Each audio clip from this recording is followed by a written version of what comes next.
Hello and welcome to Rebuild. This is a rebuild brick. In other words, it's a smaller, shorter video that's designed to look at one aspect of society or culture from a biblical point of view. As you know, here on Rebuild, we want to rebuild society in a way that honors God in keeping with His Word. So today we want to look at the idea of family and what is the definition of the word family. Is this something that societies and cultures are allowed to morph and change, or is this something that God has fixed and set in stone and expects us to follow His definition of? So we're going to go ahead and dive into that question.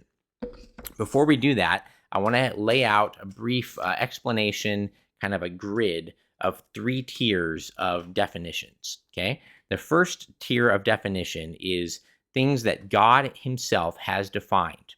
Okay, He has provided an explicit definition for us. Okay, these would be things like Himself and His nature. He said, "I am the great I am." He is the only self-existent being, and He defines His own characteristics like holiness, love, etc. So things that relate to God's name, His character, His self-understanding, He defines who He is. We don't get to define those, and we don't get to apply those to other things. But there are other things in creation, kind of the fundamental, the core, the underlying pillars under the entire universe that God has also defined. And some of these are physically created things that He has given a definition to. So for instance, if we look in the book of Genesis, quite a bit of our video today is going to be looking back at the book of Genesis. In Genesis 5:12, God says this, quote, "This is the book of the generations of Adam. When God created man, He made him in the likeness of God. Male and female, He created them. And He blessed them, and He named them man when they were created." Okay, there are other examples of this where God actually defines certain things in creation. So when we look in, for instance, the book of Genesis, we see here it says this in Genesis 1: "God called the light day, and the darkness He called night. And there was evening, and there was morning, the first day." And then later it says God called the dry land earth, etc. Later on, it says that God set the sun and the moon and the stars to mark out the times and the seasons. By the way, as a side note, a lot of people get really worked up about the idea that there could not have been day without the sun. Well, God defines what a day is. It's a 24-hour period of time. Time had been created at that point. The sun was simply set to mark out the passage of a day, not to define what a day was. So there's no problem with there having been a day without the existence of the sun, because a day is what God says it is. Okay. Now, there are things, so we see there are things that God defines. God defines Himself. God defined man, the word man. He also defined many things in the process of creating them. Okay. Now, underneath that, there is a second stage of kind of who gets to define things. Okay. And this is where humans, as God's stewards of the earth, are expected to define or name certain things. But this definition and this naming simply is a recognition of the purpose and the function that God has given something. So we name something, but we aren't naming it willy-nilly. We are understanding God's intention for something, and then we're assigning the definition based on what God intended. So for instance, if we look in Genesis 2 now, we see this happen with Adam. Several examples of this. Genesis 2:19. "Now out of the ground the Lord had formed every beast of the field and every bird of the heavens, and brought them to the man to see what he would call them. And whatever the man called every living creature, that was its name. The man gave names to all livestock and to the birds of the heavens and to every beast of the field."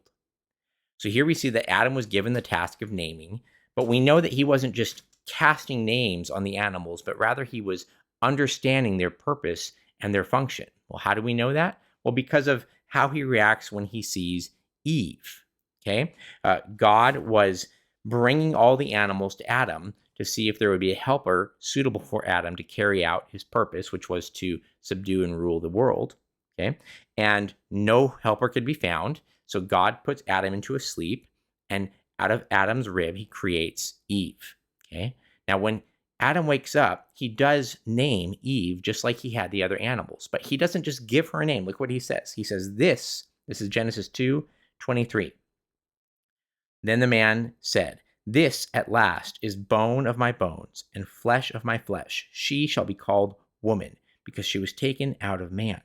He names her here, but not just as he sees fit. He gives her a name in accordance with her creation taken out of man and her purpose, that she will be his helper. Okay? So he understood God's purpose, and he gives her a name based on that. It's interesting that God names Adam and that Adam names Eve. That's a video for another topic, but something to kind of put in the back of your mind. Okay? So that's the second level. First, God defines, names things. Second, humans define and name things, but in keeping, in understanding of what God's purpose for them was. Okay? And then there are things that we name. Okay? For instance, in Genesis, it records that people went on to create stringed instruments and other kinds of instruments and different tools. Okay? And as they created those, they named them. Okay? There are certain things that we have the freedom and responsibility to name as we invent and develop in keeping with our mandate to rule and subdue the world. Okay? So for instance, it's okay for the inventor of spaghetti to have called it spaghetti and not sushi. Okay? Or for a cheese to be known by the name of the town where it's from, like Parmesan cheese. Also, one way to think about this is the word computer was invented here in America where computers were invented. And that has the idea of computation and performing calculations. And yet the translated word, for instance, in Chinese, is electric brain. Okay? And you could say, well, that doesn't mean exactly computer. No, but it's a similar idea, right? Like we have a little bit of license here to assign the name for these devices that we have invented. So as long as we name things in a way that does not change the essential nature of those things, we are within our right to name these developments and inventions that we come up with. Okay, but here's the key: we do not call a computer a hammer. Both of those have ideas already. Okay, it may be the case that in an emergency, let's say there's a car that has crashed, it's on fire, the windows are up, you come across the accident, and you have no way to break the window. All you have is your bag, and in it you have your laptop. It's the only hard thing you have on you.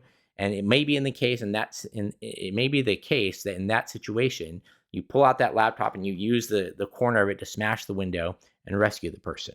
Okay, but doing that would not be a reason, would not justify redefining that object as no longer a computer, but instead a hammer.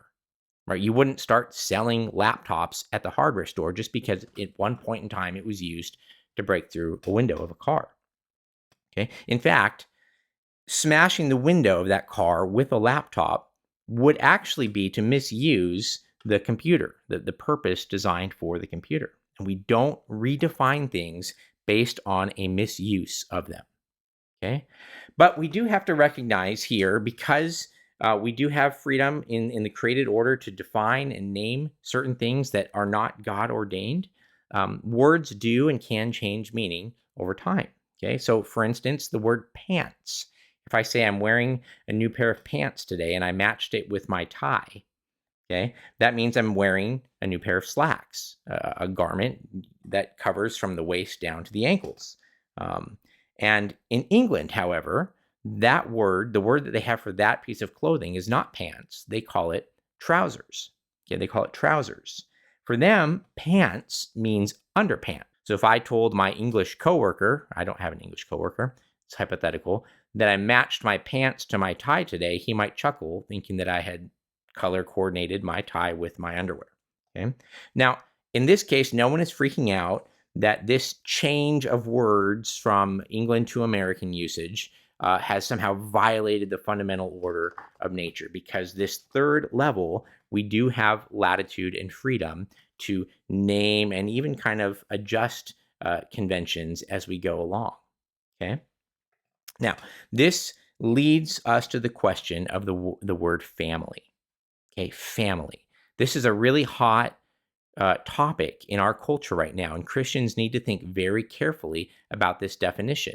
The reason definitions matter is that when we define words, we determine what people um, think about those words and believe about those words and how they will act, their behavior. Doug Wilson says that the battle for Western civilization and the battle for the church comes down to a battle for the dictionary. Okay, so if we're battling for the dictionary, where does family fall in these three categories? Now, before I answer that question, take a look at these two videos and look carefully for what they are telling us about the definition of the word family. As owner of Mint Mobile, I wanted to introduce our new family plan with a beloved member of my family, my sister-in-law, Robin Lively. Aw, thanks, Ryan. And unlike big wireless, any two people can be family and still get the $15 a month rate. Why did you just air quote family? Are we not family? No, we are. I was making a point for them.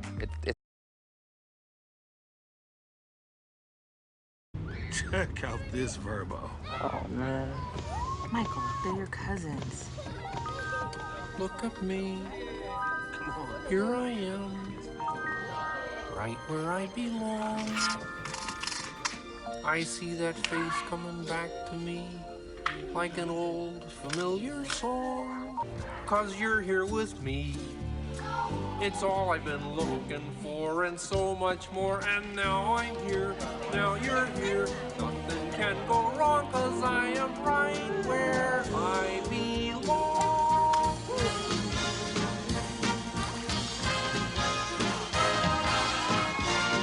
And now I'm here, now you're here.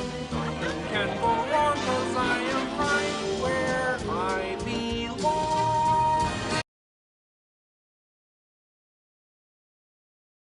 Okay, so in the Mint Mobile clip, the definition of family, they had it in quotes, is up to your own interpretation, right? When you sign a contract with Mint Mobile, okay? It opens the door to be whatever you want, okay?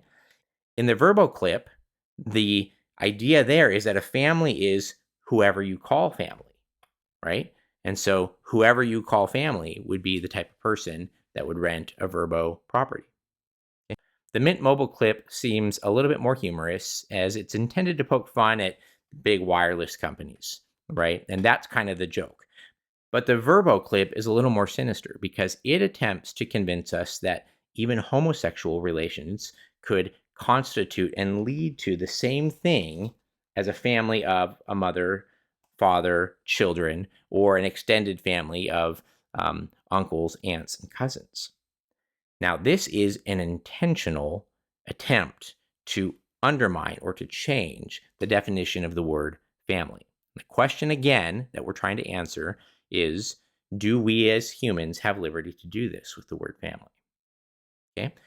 Webster's dictionary still defines family as, quote, the basic unit in society traditionally consisting of two parents rearing their children, end quote. Now, even there, they have simply said two parents, not a man and a woman. Okay, but even going with a biblical traditional definition, we do have to admit that there are times when that idea does have to stretch a little bit. Okay, for instance, a newly married man and woman who have not had kids yet, they're newly married, they are a family, even though they haven't had kids yet. Okay. We have a good friend who's a woman who never married, but she adopted two daughters, right? They're a family. Okay? Also, if a spouse dies or divorces his family, the remaining members are still a family unit. Webster's even accounts for this with this example there of a single parent family, right? Where it's less than the ideal, but still a type of family. Okay? Now, let's return to kind of wrap all this up and to come to a conclusion. Let's return again to the book of Genesis, okay? And let's make two important observations. Look at Genesis 2 here. This is Genesis 2, 23 and 24. Then the man said, again, after seeing Eve, then the man said, this at last is bone of my bones and flesh of my flesh. She shall be called woman because she was taken out of man. And then the writer of Genesis, Moses, adds this on there. Therefore, a man shall leave his father and mother and hold fast to his wife, and they shall become one flesh. Okay, so Moses looks at Adam's assessment of the nature and purpose of Eve and makes a conclusion about what a family actually is. Okay, now look at Genesis 1. So God created man in his own image. In the image of God, he created him, male and female. He created them. And God blessed them, and God said to them, be fruitful and multiply, and fill the earth and subdue it, and have dominion over the fish of the sea, and over the birds of the heavens, and over every living thing that moves on the earth. So from these two passages, here are the two important observations. We see that Adam and Moses define a family as a new unit that separates itself from the original family when a man and a woman come together in marriage. Second observation, the two purposes of this unit are to fulfill the call to subdue and rule over the earth. After all, God made Eve as a helper suitable for Adam to fulfill that call, and also to be fruitful and to multiply. So dominion and rule, and being fruitful and multiply. And obviously those go hand in hand, because as they were fruitful and multiplied, they could exercise the dominion and the rule over the entire world. Okay? Now, last verse is in Ephesians 3:15, where Paul writes this, actually 14 and 15. He says, for this reason I bow my knees before the Father, from whom every family in heaven and on earth is named. Okay? So, Paul, knowing Genesis, actually levels or goes up a level. He says that the relationship of father and son existed before the creation of the world, and that out of God's understanding of family, out of his own fatherliness and sonship, he extends that definition of fatherhood to each family. How does each family in the world know what it is? How does each tribe and clan know what it is? How does each family know what it is? Because God the Father extends the idea of family and defines and names them based on his own fatherliness. Therefore, we see that God creates human family because it is part of his nature. And as we are made in his image, God imparted that to us. Adam recognized this and submitted to the nature and purpose of family when he named Eve. Therefore, the idea of family is something that pre-exists us as humans, and we are called to submit to God's understanding of the purpose and design of family. Family is not a human idea. It's not a thing that we made up a long time ago to care for children. It's not something we made up to pass on property rights. It's something that God gave us as creatures made in his image. And the question is whether or not we're going to submit to that. Okay? Any attempt to change this ideal is either less than the definition that God gives us, or it's a false perversion of it. Okay? So, for instance, people who change the purpose of a family to something small, like simple companionship or camaraderie, right? And they get married and they're so in love, but they're not interested in having kids. You know, families who could have kids but who don't, they have something that is a lesser version of a family. It's a lesser version of a family. Okay. Likewise, parents who divorce or abuse each other and their kids have a lesser, distorted version of a family. Okay. But those who change the fundamental nature of a family don't simply have a lesser or different version of it. They have perverted the definition and now have something that is not actually a family. Thus, any attempt to change the definition of the word family to be the product of two people of the same sex violates the definition of family because it violates God's understanding and purpose of family. It's not a family, no matter how much people say it is, in the same way that calling a computer a hammer does not make it a hammer, no matter how many windows you might smash with it. So, no, we reject that we as humans can determine our own definition of the word family. Families find their pattern in the fatherliness of God and the sonship of Christ, God wills that humans express this definition of family as a man leaves his father and mother and cleaves to his wife, the two create children and multiply in ever expanding dominion of the earth. And so it is good, because this is God's design, it is good and proper for Christians to embrace this and submit to it. It is good and proper for Christians to call an unbelieving society to embrace and submit to this. It is good and proper that society and government reinforce this definition of family. In the US, we have done this with things like child tax credits, being able to file taxes as married filed jointly, things like this, and special privileges that we give to husbands and wives and families when it comes to visitation, medical decisions, inheritances, things like that. This is actually society aligning itself with God's definition. It is not a good idea. We should oppose any attempt to remove those protections and encouragements of what a family is and try to extend them to things that are not actually families. Okay, so lots to think about there. Hopefully this video is encouraging to you, and we'll catch you next time.